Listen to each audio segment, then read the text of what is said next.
a Heroes Welcome podcast.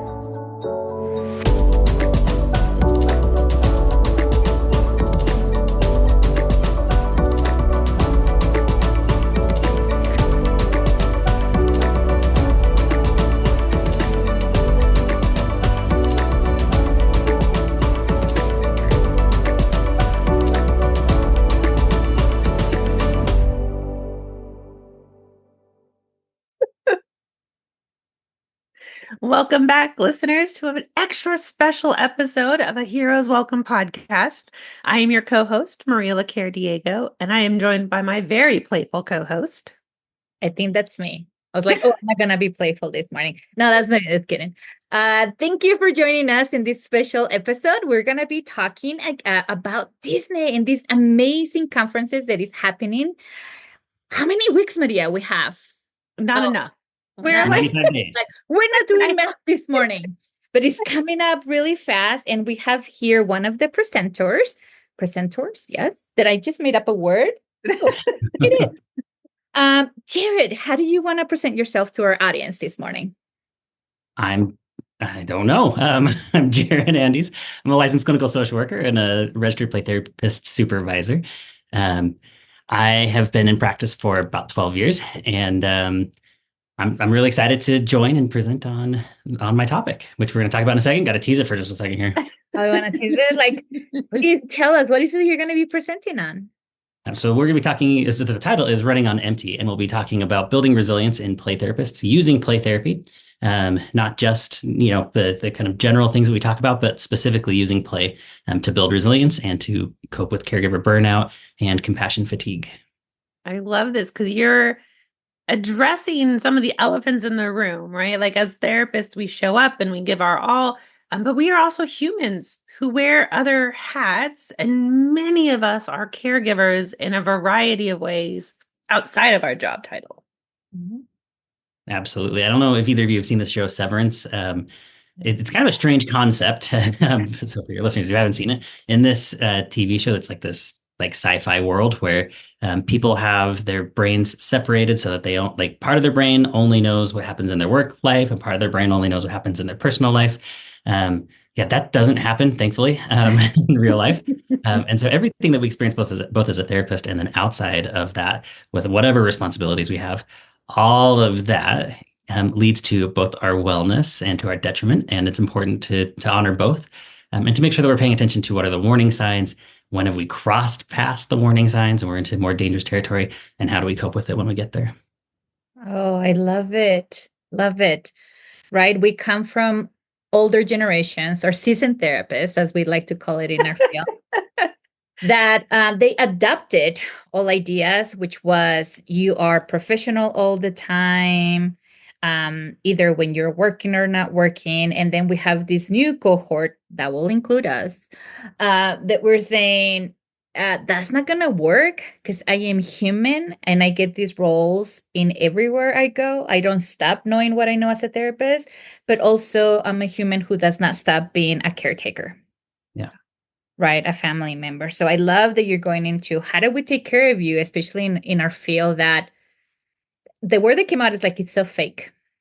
Is that okay for me to say that out loud? Mm-hmm. It's so fake in regards to we advise clients in regards to how, and we're curious about how you're taking care of yourself, but we tend not to adapt, as you stated, Jared, like how are we paying attention to our wellness? What is showing up? What are the warning signs that I tend to ignore because I cannot abandon a client and I have to show up? And then you go home, and if you have children, damn children, they go into, you go play all day. How come you don't want to play with us? Yeah.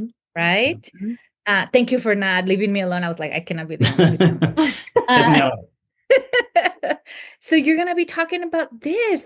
So tell us, besides talking about wellness, talking about warning signs, talking about things that they can do so they don't have to go there. What is something that you want to share with the audience, so that they can know what else are they going to learn in your training?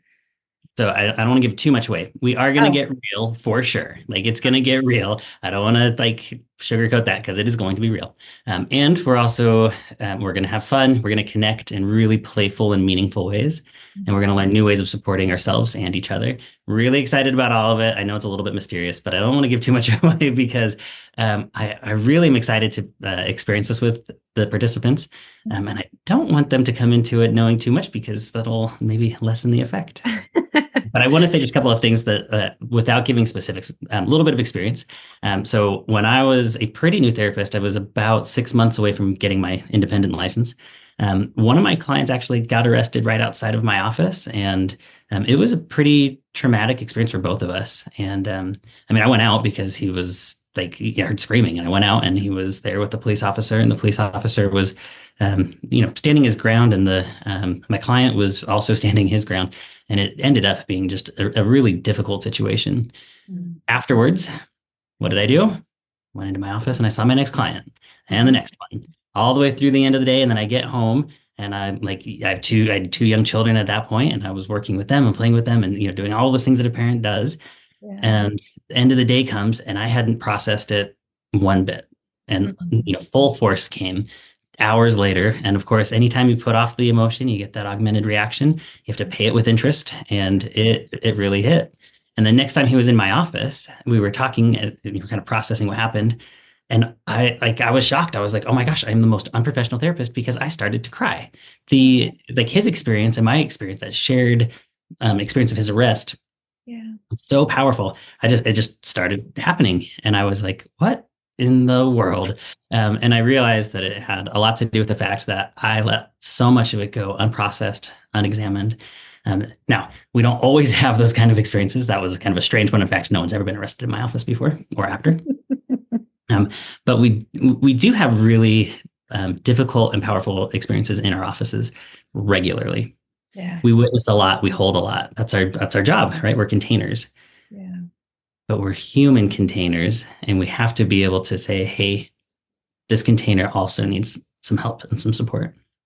I Yeah. love that. And it's more and more relevant, right, with the things, not just in our own therapy practice, but what's happening in our local communities, our larger communities, and our nationwide communities, right? Like, I think we're just being able to talk about it more and more. It wasn't like the world wasn't a crazy place or that our practice wasn't a crazy practice before now. But I think we're starting to see the lines between outside life and therapy life blur Yeah. more.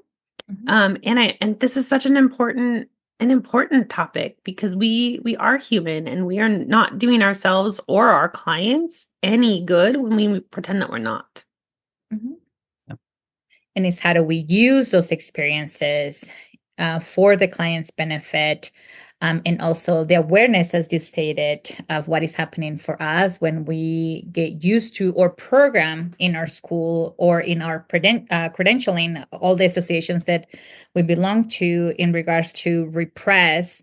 Don't bring it in as if it doesn't have a benefit. Because when you were sharing your example, I was like, I can see the benefit for the client because shame was already there, Mhm. right? You got to witness me and at this point, and when I see you crying, I can see the empathy of that experience. Yeah. So what a beautiful and powerful way of attuning to the client's pain and shame, Mhm. right? And how and I think that's exactly the movement of this new cohort coming in and saying, I do not want to repress. I don't want to go through the expectancy of 7 years in this field and then having burnout or being sick or retiring, daydreaming about going to work at Starbucks or Target because it sounds so fun, instead of being micromanaged. So how do we help them recognize all of this? It's such a beautiful and powerful way, Jared. Thank you for teaching this. And Thank I'm you. excited because I mean, it's my conference. So, spoiler alert, I am biased. Show up. I'm biased. But I think it's really important, Jared, that you said we're gonna actually do work. Because yes, it's a conference being held at Disneyland. Yes, we're going to have a lot of play wrapped in and interweaved in all of it. And we're doing real work while we're doing this. And I think it's it's important for us to have that balance between this is hard and heavy work, and then let's go and like regulate and play, and integrate it that way. Yeah. Integration, what a great word. I think you both know my first play therapy supervisor was JP Lilly. Mm-hmm. And he would always talk about everything that you experience as a person can lead to your integration. And that, that was a very important aspect. And I think that it's the same concept here. We want to integrate our experience. We want to integrate ourselves as therapists, so we're really able to attune to our clients. And I'm really excited to do that at Disneyland for a couple of reasons. One other thing that JP said was we would talk about something that would happen in session, right? And he'd say, okay, it's like, here's the technique, and then like, here's the result, but somewhere in the middle is where the magic happens. And I love that play therapy can bring that magic, and it obviously shares that in common with Disneyland, right? What place where magic happens on a daily basis. And then the other thing is that Walt Disney once said, it's kind of fun to do the impossible. And I think that with everything we're going to be talking about at that conference, we're really working on doing the impossible. We do live in a really challenging time. Yeah. Our clients know it, we know it, and they feel it.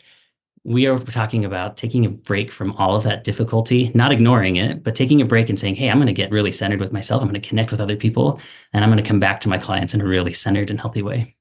Yeah, I love that. I love that. And I know it was a hard ask, Jared, but why did you say yes to coming and being a part of Play Therapy Disney Bound this year? So I'm coming back to that magic thing. I love that, like, the magic of play therapy can happen in a place as magical as Disneyland. And so I didn't grow up with Disneyland. I went twice, I think, in my, before I was 18. But my wife taught me the magic of Disneyland because she absolutely loves it. I did not realize how much she loved it. I'm going to say this on a podcast and she's going to kill me. But we went to Disney World and we were riding on the Magic Express bus, and like this little video starts playing, and I look over and she's got tears coming from her eyes, and she was just so happy. And I was like, "Oh, you really love Disneyland, or Disney World in this case." And she's like, "Yeah, it's so magical." And when we got there, we had our first son, right? He was about a year old at that point. And I was like, oh, it is so magical. It was not what I experienced as a kid. Not that I didn't love it as a kid. It was just another level of magic. Yeah. And I think when you bring play therapists together, it's always magical. But when you bring them into a place as special as Disneyland, talking about what we're going to be talking about and doing what we're going to be doing, the magic is in abundance. Yeah. I'm so excited. I'm so thrilled that you said yes, that you're going to be a part of it. I mean, if you've touched base with anything that I do or anything that Jared does, I mean, it's magical anyway. Jared, you're such a gift to our community, and such a voice that needs to be amplified. I mean, it was a no-brainer to ask you. I'm very excited to have you. And again, having you on the podcast, because we've had you and we'll probably have you back because you have such good information that needs to be not just, gatekeeped in Utah. We want to share that. Which is why I said yes. I wanted the hype. I just wanted to listen to you talk about me. Now, if you know Jared, you know that that's absolutely not true. So again, please, anyone who's listening, we have limited space.